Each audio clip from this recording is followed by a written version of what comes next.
Coming up on First at 4, officials in Perry County talk about plans to build a new sports complex.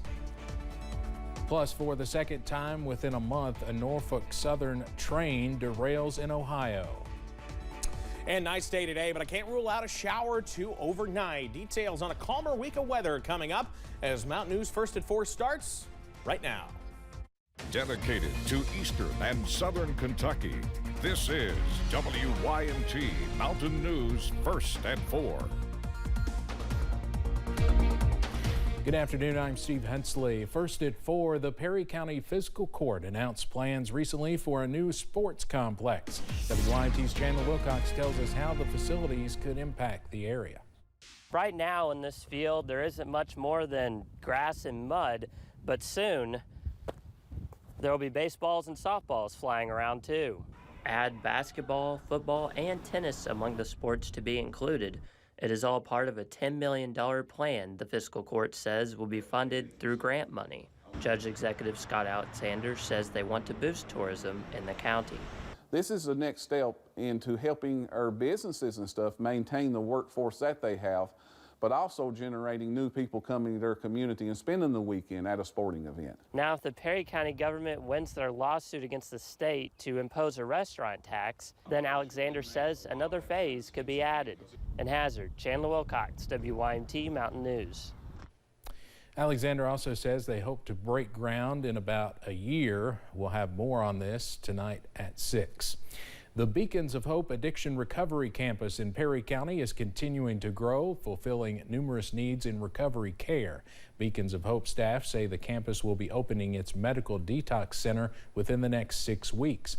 This facility will also offer a PICC line or peripherally inserted central catheter service, becoming one of the first campuses of its kind to offer all of these services at one location. With certain substances, they have to go to a medical detox first. Finding the medical detox, getting them in there, and getting them in a timely manner is definitely a hassle. So the fact that we're going to offer it here and to be able to come from that and go straight to treatment on the same campus, that is awesome. Beacons of Hope staff say the medical detox and PICC line services will help prevent patients from having to go to the hospital or to a clinic to receive this care, ultimately creating more space for other people seeking care in the hospital or clinic setting.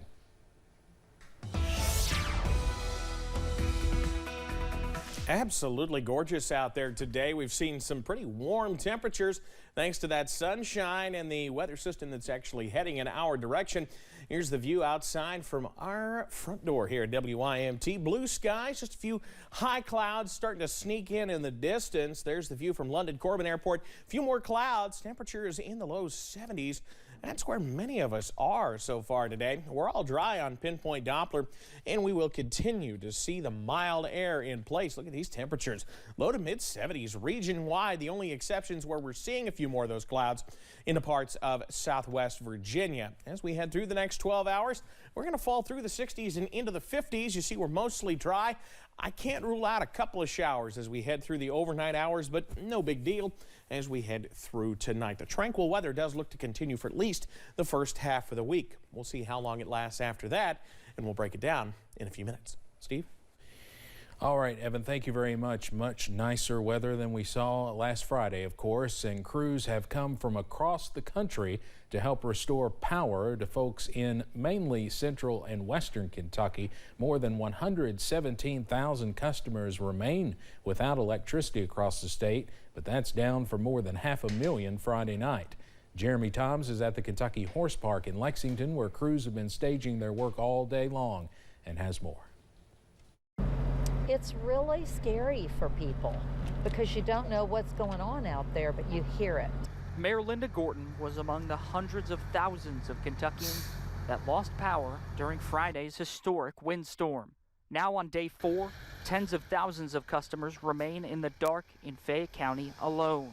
And we're still working as hard as we can and around the clock to get everybody restored. With crews working 16-hour shifts and coming from places like Florida, Maine, and Oklahoma, Kentucky Utilities has cut the number down by more than 250,000 in a 72-hour span.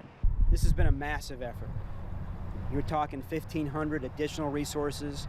Mayor Gorton says the storm dealt millions of dollars in damages, and they're working to declare a local state of emergency. As Kentuckians work to recover, she says the help needs to start at home.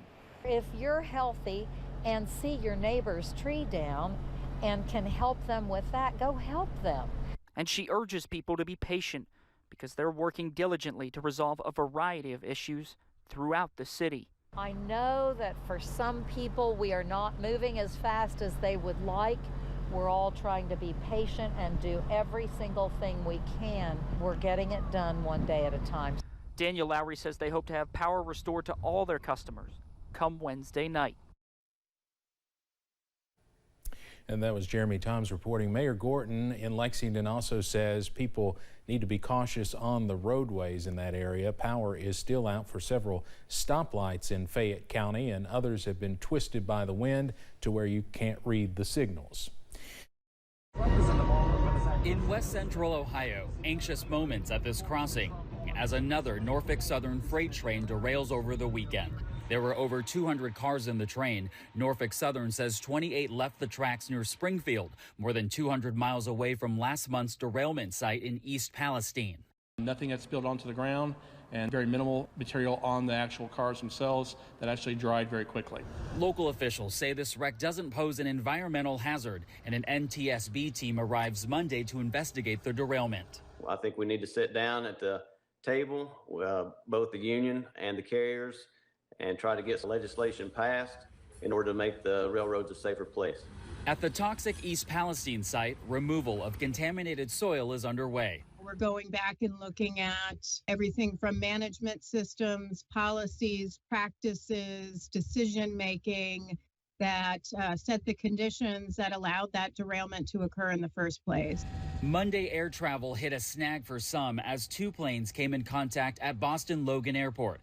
The FAA says it's investigating after a United flight leaving for Newark hit another United jet as it was leaving the gate. No one was hurt. This after a Southwest flight bound for Fort Lauderdale Sunday filled with smoke following reported bird strikes. People were screaming, not knowing what to do. The carrier says it returned safely to Havana, Cuba without injuries. I'm Chris Wynn reporting. Norfolk Southern is announcing new reforms involving the hot-bearing detectors believed to be central to that East Palestine derailment. Their 6-point plan includes accelerating the deployment of next-generation hot-bearing detectors, improving industry best practices, and developing a digital train inspection program which uses artificial intelligence and ultra-high-resolution cameras to identify defects and needed repairs on a train. Next year's presidential campaign is still in its early stages, but candidates and potential candidates on both sides of the aisle are already rallying with supporters. President Biden is meeting with some old friends. The International Association of Firefighters have supported Biden from the beginning, even urging him to run for the White House back in 2019. While President Biden has yet to officially launch a re-election campaign, former President Donald Trump has already put his name in the hat to run. We are going to finish what we started. We started something that was America. I am your warrior. I am your justice. And for those who have been wronged and betrayed, I am your retribution. The path to the Republican nominee is far from certain for Trump, as he is already facing major competition from a former staunch supporter. We'll have more about that coming up at 5:30. We're learning new details about a house party in Georgia that turned deadly. More than 100 teens were at a Sweet 16 party in Douglas County, a suburb of Atlanta, on Saturday night. Investigators say some partygoers got into a confrontation, and moments later, gunfire erupted. 2 people died and 6 people were hurt. So far, no one is in custody. Police are still gathering information as they search for the person responsible. Coming up on First at 4, energy bills have skyrocketed nearly 100% in the United Kingdom. We'll show you what some there are doing to combat it. And tracking the potential for a couple of showers as we head into the nighttime hours tonight. The latest straight ahead. Imagine